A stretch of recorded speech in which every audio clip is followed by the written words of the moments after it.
Chapter 9. Prince Andrew reached the general headquarters of the army at the end of June. The First Army, with which was the Emperor, occupied the fortified camp at Drissa. The Second Army was retreating, trying to effect a junction with the first one from which it was said to be cut off by large French forces. Everyone was dissatisfied with the general course of affairs in the Russian army, but no one anticipated any danger of invasion of the Russian provinces, and no one thought the war would extend farther than the western, the Polish, provinces. Prince Andrew found Barclay de Tolly, to whom he had been assigned, on the bank of the Drissa. As there was not a single town or large village in the vicinity of the camp, the immense number of generals and courtiers accompanying the army were living in the best houses of the villages on both sides of the river, over a radius of 6 miles. Barclay de Tolly was quartered nearly 3 miles from the emperor. He received Bolkonsky stiffly and coldly and told him in his foreign accent that he would mention him to the emperor for a decision as to his employment, but asked him meanwhile to remain on his staff. Anatole Kurochkin, whom Prince Andrew had hoped to find with the army, was not there. He had gone to Petersburg, but Prince Andrew was glad to hear this. His mind was occupied by the interests of the center that was conducting a gigantic war, and he was glad to be free for a while from the distraction caused by the thought of Kurochkin.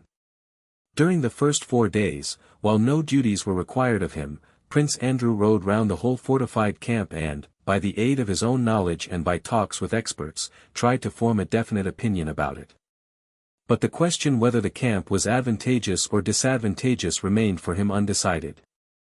Already from his military experience and what he had seen in the Austrian campaign, he had come to the conclusion that in war the most deeply considered plans have no significance and that all depends on the way unexpected movements of the enemy, that cannot be foreseen, are met, and on how and by whom the whole matter is handled. To clear up this last point for himself, Prince Andrew, utilizing his position and acquaintances, tried to fathom the character of the control of the army and of the men and parties engaged in it, and he deduced for himself the following of the state of affairs. While the emperor had still been at Vilna, the forces had been divided into 3 armies. First, the army under Barclay de Tolly, secondly, the army under Bagration, and thirdly, the one commanded by Tormasov. The emperor was with the First Army, but not as commander-in-chief. In the orders issued it was stated, not that the emperor would take command, but only that he would be with the army. The emperor, moreover, had with him not a commander-in-chief's staff but the imperial headquarters staff.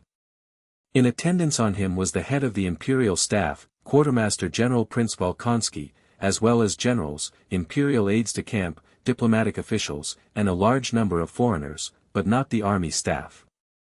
Besides these, there were in attendance on the emperor without any definite appointments, Arakcheyev, the ex-minister of war, Count Benigsen, the senior general in rank, the Grand Duke Tsarevich Konstantin Pavlovich, Count Rumiantsev, the chancellor, Stein, a former Prussian minister, Armfeldt, a Swedish general, Fuel, the chief author of the plan of campaign, Paulucci, an adjutant general and Sardinian émigré, Woolsegen, and many others. Though these men had no military appointment in the army, their position gave them influence, and often a corps commander, or even the commander-in-chief, did not know in what capacity he was questioned by Benigsen, the Grand Duke, Arakcheyev, or Prince Bolkonsky, or was given this or that advice and did not know whether a certain order received in the form of advice emanated from the man who gave it or from the emperor and whether it had to be executed or not. But this was only the external condition. The essential significance of the presence of the emperor and of all these people, from a courtier's point of view, and in an emperor's vicinity all became courtiers, was clear to everyone. It was this: the emperor did not assume the title of commander-in-chief, but disposed of all the armies, the men around him were his assistants. Arakcheyev was a faithful custodian to enforce order and acted as the sovereign's bodyguard. Benigsen was a landlord in the Vilna province who appeared to be doing the honors of the district, but was in reality a good general, useful as an advisor and ready at hand to replace Barclay. The Grand Duke was there because it suited him to be. The ex-minister Stein was there because his advice was useful and the Emperor Alexander held him in high esteem personally. Armfeldt virulently hated Napoleon and was a general full of self-confidence, a quality that always influenced Alexander. Paulucci was there because he was bold and decided in speech. The adjutants general were there because they always accompanied the emperor, and lastly and chiefly Pfuel was there because he had drawn up the plan of campaign against Napoleon and, having induced Alexander to believe in the efficacy of that plan, was directing the whole business of the war. With Pfuel was Wolzogen, who expressed Pfuel's thoughts in a more comprehensible way than Pfuel himself, who was a harsh, bookish theorist, self-confident to the point of despising everyone else, was able to do. Besides these Russians and foreigners who propounded new and unexpected ideas every day, especially the foreigners, who did so with a boldness characteristic of people employed in a country not their own, there were many secondary personages accompanying the army because their principles were there. Among the opinions and voices in this immense, restless, brilliant, and proud sphere, Prince Andrew noticed the following sharply defined subdivisions of tendencies and parties. The first party consisted of Pfuel and his adherents, military theorists who believed in a science of war with immutable laws, laws of oblique movements, outflankings, and so forth. Pfuel and his adherents demanded a retirement into the depths of the country in accordance with precise laws defined by a pseudo-theory of war, and they saw only barbarism, ignorance, or evil intention in every deviation from that theory. To this party belonged the foreign nobles, Wolzogen, Wintzingerode, and others, chiefly Germans. The second party was directly opposed to the first. One extreme, as always happens, was met by representatives of the other. The members of this party were those who had demanded an advance from Vilna into Poland and freedom from all prearranged plans. Besides being advocates of bold action, this section also represented nationalism, which made them still more one-sided in the dispute. They were Russians, Bagration, Ermolov, who was beginning to come to the front, and others. At that time a famous joke of Ermolov's was being circulated, that as a great favor he had petitioned the emperor to make him a German. The men of that party, remembering Suvorov, said that what one had to do was not to reason, or stick pins into maps, but to fight, beat the enemy, keep him out of Russia, and not let the army get discouraged. To the third party, in which the emperor had most confidence, belonged the courtiers who tried to arrange compromises between the other two. The members of this party, chiefly civilians and to whom Arakcheev belonged, thought and said what men who have no convictions but wish to seem to have some generally say. They said that undoubtedly war, particularly against such a genius as Bonaparte, they called him Bonaparte now, needs most deeply devised plans and profound scientific knowledge, and in that respect Pfuel was a genius, but at the same time it had to be acknowledged that the theorists are often one-sided, and therefore one should not trust them absolutely, but should also listen to what Pfuel's opponents and practical men of experience in warfare had to say, and then choose a middle course. They insisted on the retention of the camp at Drissa, according to Pfuel's plan, but on changing the movements of the other armies. Though, by this course, neither one aim nor the other could be attained, yet it seemed best to the adherents of this third party.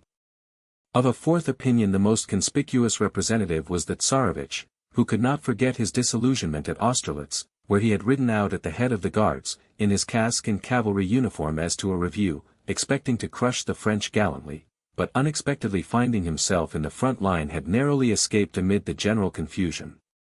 The men of this party had both the quality and the defect of frankness in their opinions. They feared Napoleon, recognized his strength and their own weakness, and frankly said so.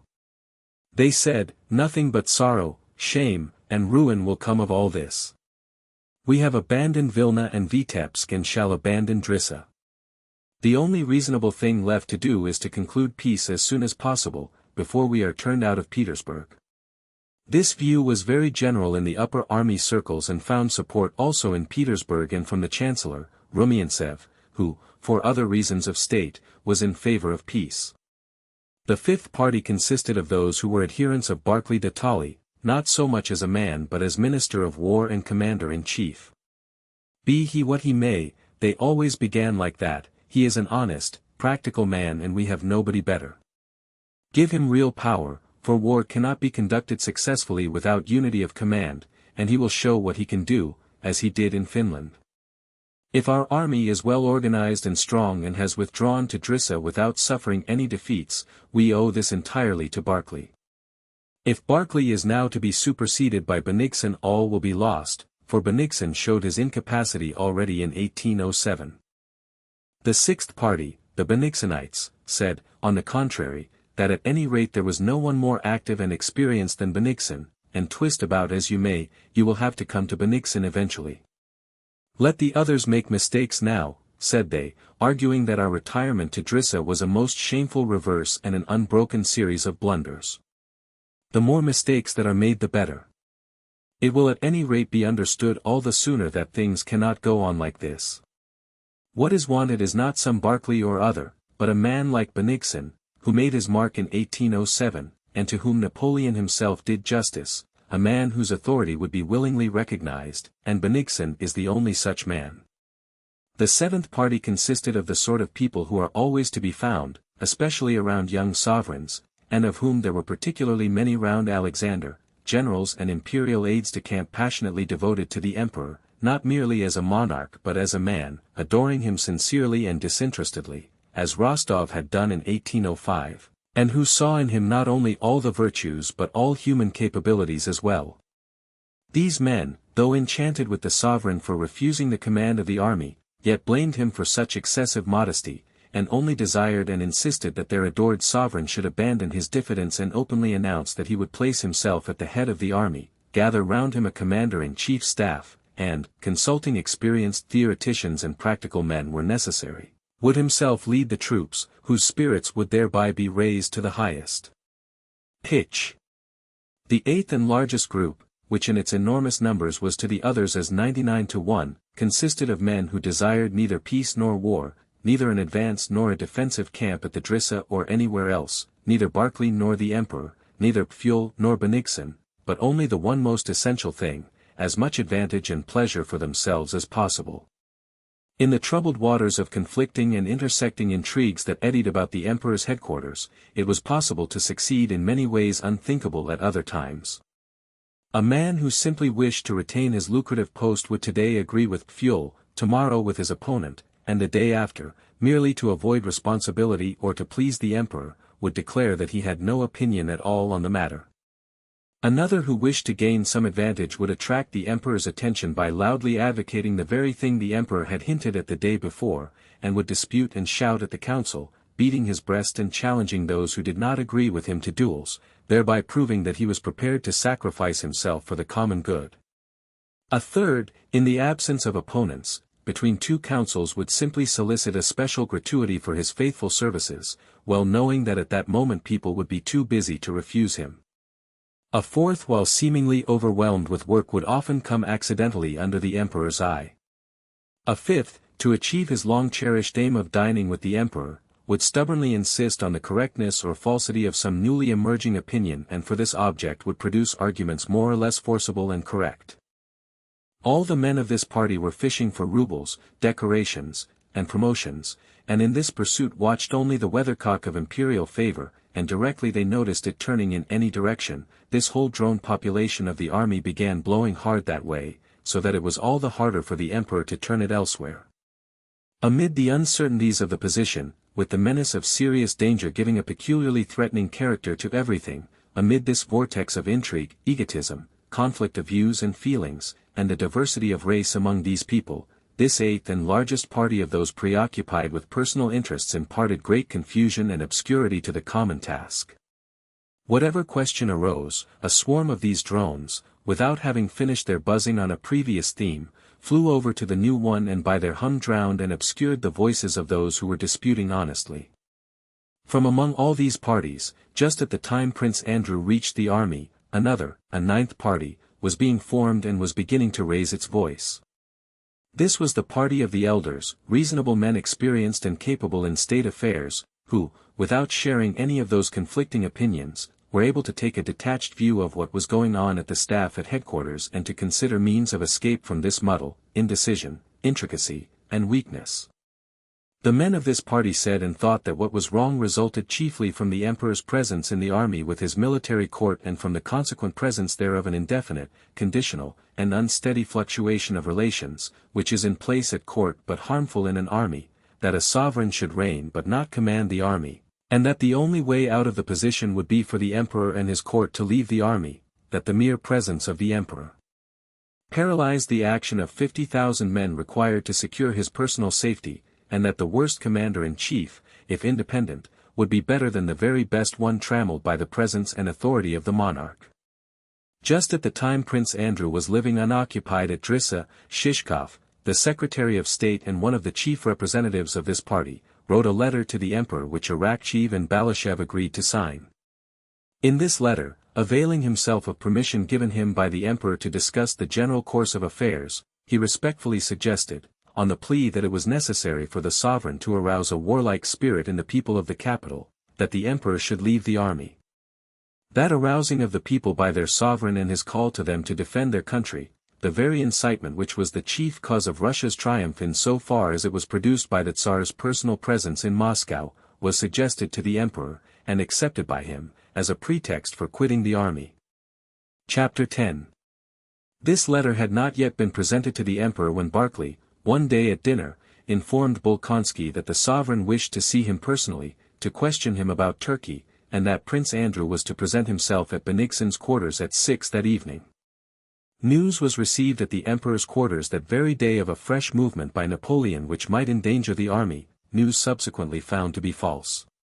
And that morning Colonel Michaud had ridden round the Drissa fortifications with the emperor and had pointed out to him that this fortified camp constructed by Pfuel, until then considered a chef d'oeuvre of tactical science which would ensure Napoleon's destruction, was an absurdity, threatening the destruction of the Russian army. Prince Andrew arrived at Bennigsen's quarters, a country gentleman's house of moderate size, situated on the very banks of the river. Neither Bennigsen nor the emperor was there, but Chernyshev, the emperor's aide-de-camp, received Bolkonsky and informed him that the emperor, accompanied by General Bennigsen and Marquis Paulucci, had gone a second time that day to inspect the fortifications of the Drissa camp, of the suitability of which serious doubts were beginning to be felt. Chernyshev was sitting at a window in the first room with a French novel in his hand. This room had probably been a music room, there was still an organ in it on which some rugs were piled, and in one corner stood the folding bedstead of Bennigsen's adjutant. This adjutant was also there and sat dozing on the rolled-up bedding, evidently exhausted by work or by feasting. 2 doors led from the room, one straight on into what had been the drawing-room, and another, on the right, to the study. Through the first door came the sound of voices conversing in German and occasionally in French. In that drawing-room were gathered, by the emperor's wish, not a military council, the emperor preferred indefiniteness, but certain persons whose opinions he wished to know in view of the impending difficulties. It was not a council of war, but, as it were, a council to elucidate certain questions for the emperor personally. To this semi-council had been invited the Swedish General Armfeldt, Adjutant General Wulzagin, Winsingerode, whom Napoleon had referred to as a renegade French subject, Michaud, Toll, Count Stein who was not a military man at all, and Pfuel himself, who, as Prince Andrew had heard, was the mainspring of the whole affair. Prince Andrew had an opportunity of getting a good look at him, for Pfuel arrived soon after himself and, in passing through to the drawing-room, stopped a minute to speak to Chernyshev. At first sight, Pfuel, in his ill-made uniform of a Russian general, which fitted him badly like a fancy costume, seemed familiar to Prince Andrew, though he saw him now for the first time. There was about him something of Weyrother, Mack, and Schmidt, and many other German theorist generals whom Prince Andrew had seen in 1805, but he was more typical than any of them. Prince Andrew had never yet seen a German theorist in whom all the characteristics of those others were united to such an extent. Pfuel was short and very thin but broad-boned, of course, robust build, broad in the hips, and with prominent shoulder blades.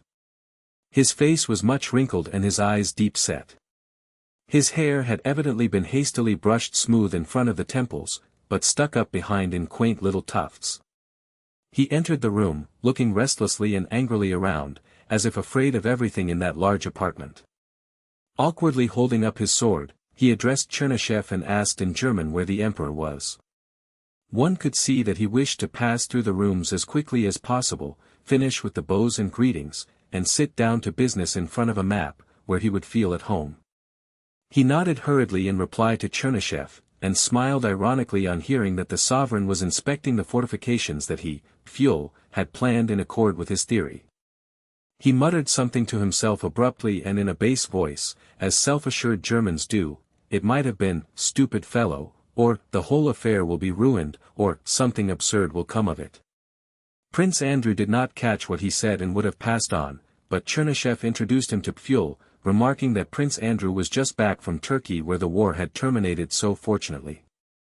Pfuel barely glanced, not so much at Prince Andrew as past him, and said, with a laugh, "That must have been a fine tactical war," and, laughing contemptuously, went on into the room from which the sound of voices was heard.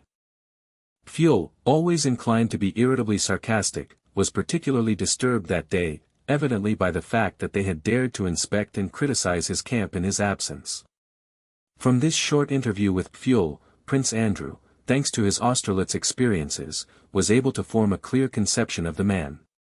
Pfuel was one of those hopelessly and immutably self-confident men, self-confident to the point of martyrdom as only Germans are, because only Germans are self-confident on the basis of an abstract notion, science, that is, the supposed knowledge of absolute truth. A Frenchman is self-assured because he regards himself personally, both in mind and body, as irresistibly attractive to men and women. An Englishman is self-assured, as being a citizen of the best organized state in the world, and therefore as an Englishman always knows what he should do and knows that all he does as an Englishman is undoubtedly correct. An Italian is self-assured because he is excitable and easily forgets himself and other people.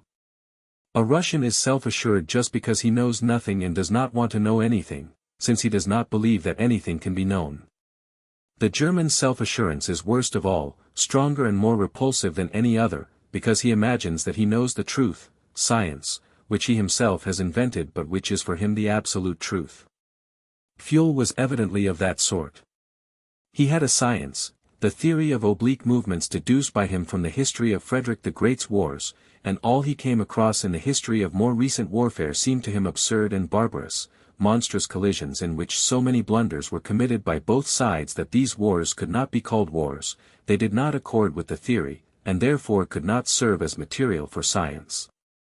In 1806 Pfuel had been one of those responsible, for the plan of campaign that ended in Jena and Auerstadt, but he did not see the least proof of the fallibility of his theory in the disasters of that war. On the contrary, the deviations made from his theory were, in his opinion, the sole cause of the whole disaster, and with characteristically gleeful sarcasm he would remark, "There, I said the whole affair would go to the devil." Pfuel was one of those theoreticians who so love their theory that they lose sight of the theory's object, its practical application. His love of theory made him hate everything practical, and he would not listen to it. He was even pleased by failures, for failures resulting from deviations in practice from the theory only proved to him the accuracy of his theory. He said a few words to Prince Andrew and Chernyshev about the present war, with the air of a man who knows beforehand that all will go wrong, and who is not displeased that it should be so. The unbrushed tufts of hair sticking up behind and the hastily brushed hair on his temples expressed this most eloquently. He passed into the next room, and the deep, querulous sounds of his voice were at once heard from there.